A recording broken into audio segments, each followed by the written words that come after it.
ಆತ ಕೃಷಿ ಇಲಾಖೆಯ ಅಧಿಕಾರಿ. ಗುತ್ತಿಗೆದಾರನ ಬಳಿ ಲಂಚಕ್ಕೆ ಬೇಡಿಕೆ ಇಟ್ಟು ಲೋಕಾಯುಕ್ತ ಪೊಲೀಸರ ಬಲೆಗೆ ಬಿದ್ದಿದ್ದಾನೆ. ಅಧಿಕಾರಿ ಬ್ಯಾಗ್ ಚೆಕ್ ಮಾಡಿದಾಗ ಲೋಕಾಯುಕ್ತ ಪೊಲೀಸರೇ ಶಾಕ್ ಆಗಿದ್ರು.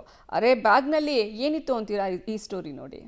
ಕೃಷಿ ಅಧಿಕಾರಿ ಬ್ಯಾಗ್ನಲ್ಲಿ ಕಂತೆ ಕಂತೆ ಹಣ. ದಾಳಿ ನಡೆಸಿದ ಲೋಕ ಅಧಿಕಾರಿಗಳೇ ಶಾಕ್. ಸರ್ಕಾರಿ ಕಚೇರಿಯಲ್ಲೇ ಸಿಕ್ತು ಲಕ್ಷ ಲಕ್ಷ ಹಣ. ಹೀಗೆ ಬಾಗಿಲು ಕ್ಲೋಸ್ ಮಾಡಿಕೊಂಡು 500 ರೂಪಾಯಿಯ ಕಂತೆ ಕಂತೆ ಹಣವನ್ನ ಎಣಿಸ್ತಿರೋ ಲೋಕಾಯುಕ್ತ ಪೊಲೀಸರು.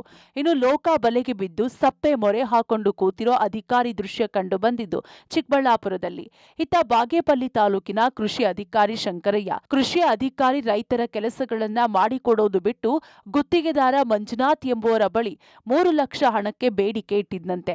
ಮೊದಲು 1 ಲಕ್ಷ ಮುಂಗಡ ಹಣ ಪಡೆದು ಉಳಿದ 2 ಲಕ್ಷ ಹಣವನ್ನ ಹಿರಿಯ ಅಧಿಕಾರಿ ಚಿಕ್ಕಬಳ್ಳಾಪುರ ಜಿಲ್ಲೆ ಕೃಷಿ ಜಂಟಿ ನಿರ್ದೇಶಕಿ ಜಾವೀದ್ ಖಾನಂ ಕಚೇರಿಯಲ್ಲಿ ಪಡೆದುಕೊಳ್ತಿದ್ದಂತೆ. ಹೀಗಾಗಿ ಮೊದಲೇ ಶಂಕರಯ್ಯಗೆ ಬಲೆ ಬೀಸಿ ಪಕ್ಕಾ ಪ್ಲಾನ್ ಮಾಡಿದ್ದ ಚಿಕ್ಕಬಳ್ಳಾಪುರ ಲೋಕಾಯುಕ್ತ ಪೊಲೀಸರು ಶಂಕರಯ್ಯನನ್ನ 2 ಲಕ್ಷ ಲಂಚ ಪಡೆಯುವಾಗ ರೆಡ್ ಹ್ಯಾಂಡ್ ಆಗಿ ಹಿಡಿದಿದ್ದಾರೆ. ಚಿಕ್ಕಬಳ್ಳಾಪುರ ಲೋಕಾಯುಕ್ತ ಪೊಲೀಸರು ರೆಡ್ ಹ್ಯಾಂಡ್ ಆಗಿ ಹಿಡಿದಾಗ 2 ಲಕ್ಷ ಏನೋ ಸಿಕ್ತು. ಆದರೆ ಶಂಕರಯ್ಯ ಬಳಿ ಇದ್ದ ಬ್ಯಾಗ್ ಚೆಕ್ ಮಾಡಿದಾಗ ಲೋಕಾಯುಕ್ತ ಪೊಲೀಸರಿಗೆ ಶಾಕ್ ಆಗಿದೆ. ಯಾಕಂದ್ರೆ ಬ್ಯಾಗ್ನಲ್ಲಿ 13 ಲಕ್ಷ ರೂಪಾಯಿ ಪತ್ತೆಯಾಗಿದೆ.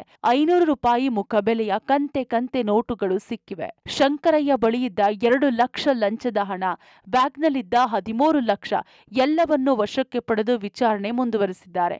ಆದರೆ ಶಂಕರಯ್ಯ ಮಾತ್ರ 2 ಲಕ್ಷ ಬಿಟ್ಟು ಉಳಿದ 13 ಲಕ್ಷದ ಹಣ ನನ್ನ ಸ್ನೇಹಿತರದ್ದು ಅಂತ ಕಟ್ಟುಕತೆ ಕಟ್ಟಿದ್ದಾನೆ. ಹಾಗಾಗಿ ಸ್ನೇಹಿತರದ್ದಾಗಿದ್ರೆ ಸರ್ಕಾರಿ ಕಚೇರಿಗೆ ತಂದಿದ್ದಾದ್ರೂ ಯಾಕೆ? ಅದರಲ್ಲೂ ಜಂಟಿ ನಿರ್ದೇಶಕಿ ಕಚೇರಿಗೆ ಅಷ್ಟೊಂದು ಹಣ ತಂದಿದ್ಯಾಕೆ ಅಂತ ಪ್ರಶ್ನೆ ಮಾಡ್ತಿದ್ದಾರೆ.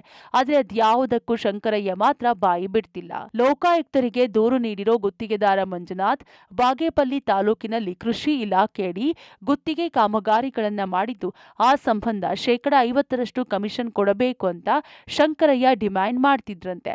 ಹಾಗಾಗಿ ಅದರ ಲಂಚದ ಹಣ ಕೊಡುವಾಗಲೇ ಶಂಕರಯ್ಯ ಸಿಕ್ಕಿ ಬಿದ್ದಿದ್ದಾನೆ.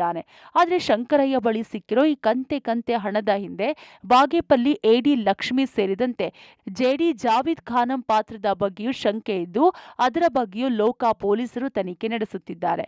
Madhukrishna, Public TV, Chikkaballapur.